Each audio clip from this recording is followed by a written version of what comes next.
Hello there everyone, and welcome back to a new video for the Project Knightfall series. And this was just a fun bonus episode I wanted to throw together real quick here.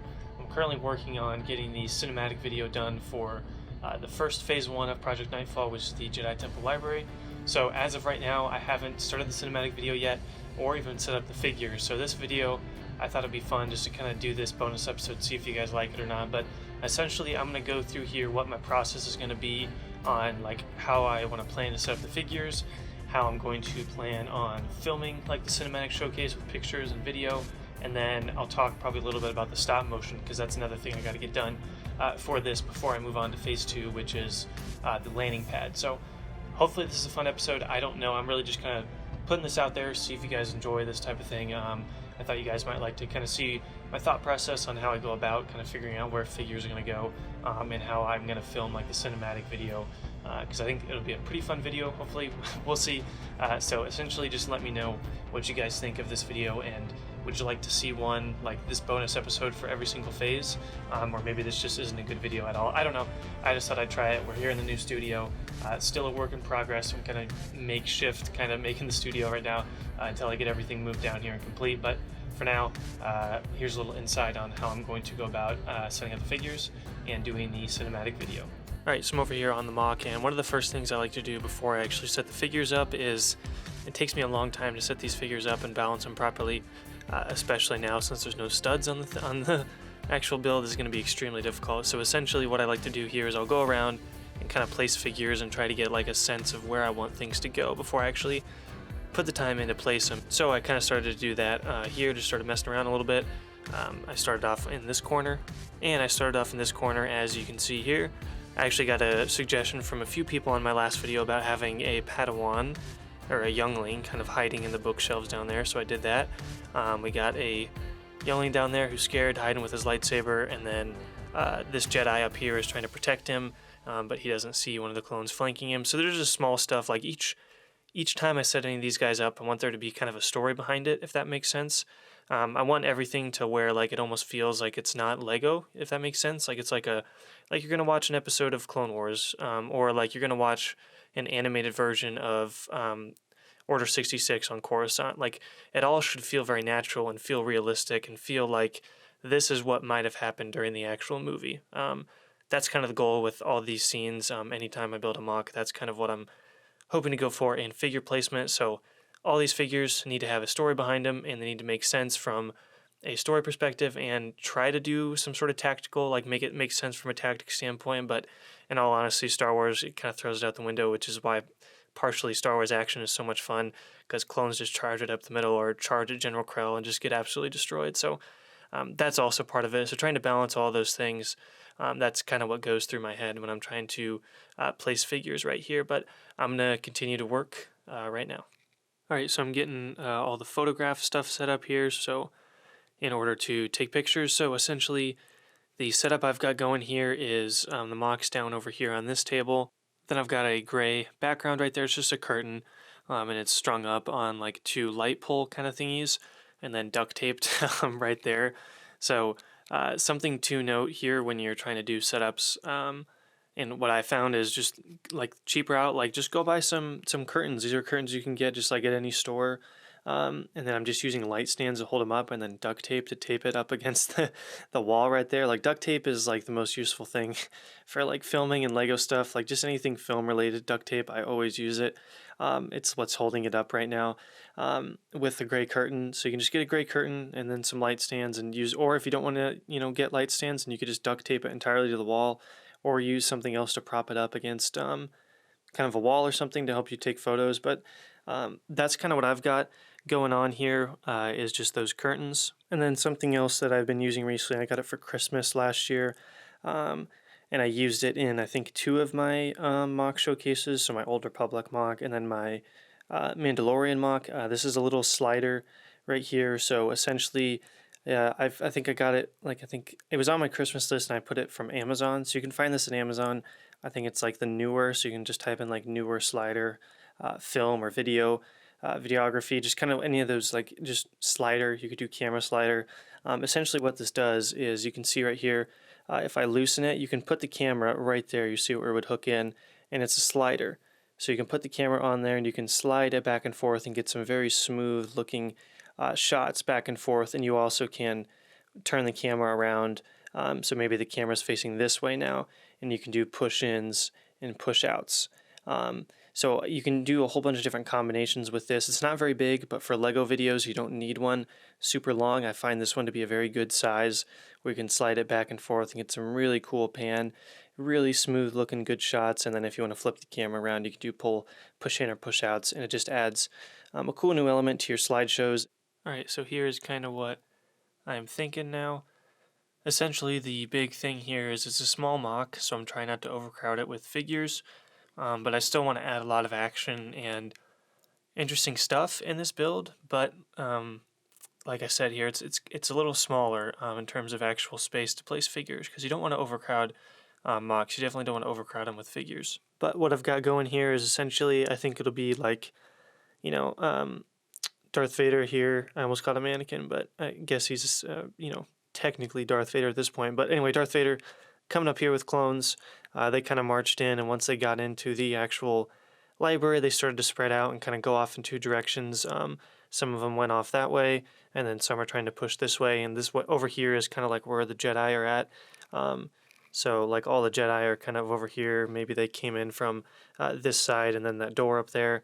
And then some of the clones started to push this way. So I'm kind of messing around with some stuff. You know, maybe a few Jedi will be hiding behind the table, and then a couple more Jedi kind of dead on the ground all over the place. And then over here, I thought this was kind of cool. I definitely want to try to make this work. Essentially, this Jedi right here has disarmed the clone and smacking him with a weapon. So I think I'm going to try to set that up. Again, but like I said, this is just kind of me placing things like, oh, this would be cool, or that would be kind of cool. So that's why you see right there that are kind of just standing straight up and not actually set up or anything. So I'm going to try to include that in the final setup here. But yeah, this is kind of what I'm thinking. I'm probably going to go in, add a few more clones here and there, and probably some more Jedi hiding or already on the ground and stuff like that. So I've kind of got everything somewhat planned out. I'm going to go ahead and start to place things, which is going to be incredibly hard with this snot technique. So maybe I'll have to use some like 1x1 modifieds or something. I don't know. Should be interesting. I'm going to go ahead and get to work. Alright guys, so messing around with some more figures here, and you can see this is one of the ones I'm messing around with. This guy's kind of pushing the clone trooper's rifle out of the way and then stabbing him. And you can kind of see there that I'm starting to position his helmet to make it look like he's kind of being stabbed through the neck right there. Poor clone trooper on this one. Alright guys, so I've got all the figures set up here.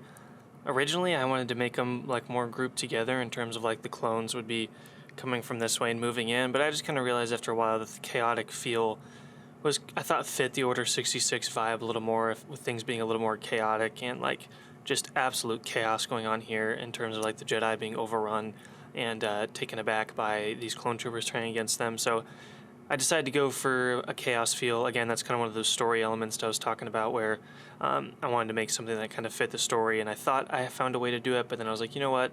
I think it makes more sense if everything's just kind of chaotic and it's just absolute chaos. You can't tell who's, you know, you're surrounded. A lot of the Jedi are just surrounded on all sides. It's chaos. That's kind of what I think fits this vibe. So essentially we've got, you know, some groups of clones over in this corner, but I kind of thought, you know, maybe they came in through this door right here, and then they kind of spread out. Maybe there was another door over here. The clones started to come in that side. That's where there's most of them grouped up over here. And then Darth Vader down here came in with a few more. So yeah, I've got some pretty interesting stuff. Definitely not like the best I've ever done, but it is ridiculously hard with this, you know, snot technique to place figures, at least the way that I like to place figures, where we, you know, balance everything. It's very hard. You know, in theory, I could have went back in and you know, tore up all this tan and put like 1x1s with modifieds. Maybe that would have helped. I really didn't want to go back in to do that, so I just did the best I could. But I think there's still some cool stuff in here. But I think now it's time to go ahead and start to make the cinematic video. It's only like 1:30 in the morning right now, and I've got to get up semi-early tomorrow, so it's going to be a little bit of a struggle, but I'm going to get it done, so I'm going to get to work. Alright guys, I thought I'd show you the lighting setup I'm using here. Pretty simple lighting setup here for this particular MOC. So over there you can see I've got a light in there, and then it's kind of this umbrella diffusion slash bounce. So it goes on the stand right there, and the light bounces off that umbrella, and it gives it a nice soft feel overall for the build. So that's a good fill light where it just kind of covers your whole entire MOC with a good even flow of light. And then over here I've got a newer LED panel.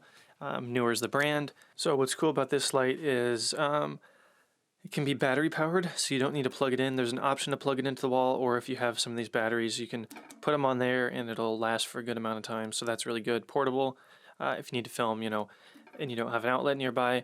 And they've also got these dimmer things right here, so you can see this is like the brightness, that turns the brightness up and down. Right now I've got more of the white light. This one up here kind of changes the light to an orange. So there you can see it changes light to more of an orange. And then we go back to the white light kind of right there, and then that's the dimmer. Very good, useful piece of technology if you guys are filmmakers, or if you just want to get a good light for your Lego stuff. This one, it's portable, and these dim settings right here are very helpful. I think, I could be wrong, but I'm pretty sure it's $80. I think it's either 70 or 80, some $60 to $80. I don't remember exactly what it was, but this right here, very helpful for filmmaking, Lego stuff, stop motion. So right now, since I've got these two lights, it just gives it a nice even lighting setup. Since I've got two kind of the one that I just showed you, the newer one is LED panel, like LED powered, and then that one up there is just plug in. So that one does get hot fairly quickly, so that's something to consider. But the ones that still have to kind of have the bulbs like that, generally they are a little brighter than the LEDs. Depends on what model, but so that one puts out a lot of light. The LED puts out a good amount of light, and it kind of gives a good even feel. And I use this two lighting setup for pretty much all my update videos and cinematic videos and everything like that. And for Project Knightfall, I've been using like LED lights and turned to blue, kind of in the background to give it a good contrast of color. And the blue obviously fits very well with 501st. So that's kind of the lighting pattern I'm going here. So in the final video, you'll see like a bunch of pictures. And there'll be some cool blue light in the background and stuff like that. Hopefully it looks pretty good, but I thought I'd show you guys kind of what lighting setup I am using. There's no right or wrong way to light things. It's generally just what you think looks right. As long as you can see what you want to see, you can kind of use whatever you want for lights and kind of whatever feels right to you. If you have any questions about any like gear or filmmaking stuff, or just any of the gear I use for Lego stuff, filmmaking is like my thing. That's what I'm majoring in college right now. So any questions, any sort of filmmaking tools or stuff like that, let me know. I'd be happy to talk to you guys about that and maybe help you out. And of course, like, what's nice is the filmmaking stuff transfers over to Lego stuff, which is really helpful. So that's definitely fun. So yeah, just if you have any questions, let me know in the comment section below. But here's a quick look at the lighting setup that I'm using for the cinematic video. All right, so I have now finished up the cinematic video. I got done taking all the pictures and videos, and I edited that together. And that now has been out for about 2 weeks or so at the time of recording this. So I'll put an info card if you haven't seen that video yet. Definitely go check it out. So now the last final thing I'm going to do with this portion of the build is the stop motion stuff. But for now, I think this is going to wrap it up for this video, so we'll head on to the outro. Alright guys, that's going to do it for this video. I hope you did enjoy. Again, this is a new type of like video I'm trying out here with kind of a behind the scenes look at some figures and technical stuff. And I'm definitely not like, I don't know everything about like all sorts of technical stuff, but this is kind of like what I've been trying to learn over the past few years. So I'm pretty much just laying out what I do. I'm sure there's like a bunch of ways you could do it a lot better, but I'm still trying to learn a lot of this stuff. So I just thought I'd do a video on kind of my process on how I do some things. So hope it was kind of helpful. Hopefully you learned something. If you have any questions, leave them in the comment section below, and definitely let me know. Do you like these type of videos? Like, should I do one of these after each Project Knightfall phase? Like after the landing pad is done, should I do another video like this? Or was this boring and not a good video? So just definitely let me know, because I had a lot of fun making this video, and I'm just curious as to if like it's something people are interested in. So thank you guys for watching, and hope you guys have a great day, and may the force be with you always.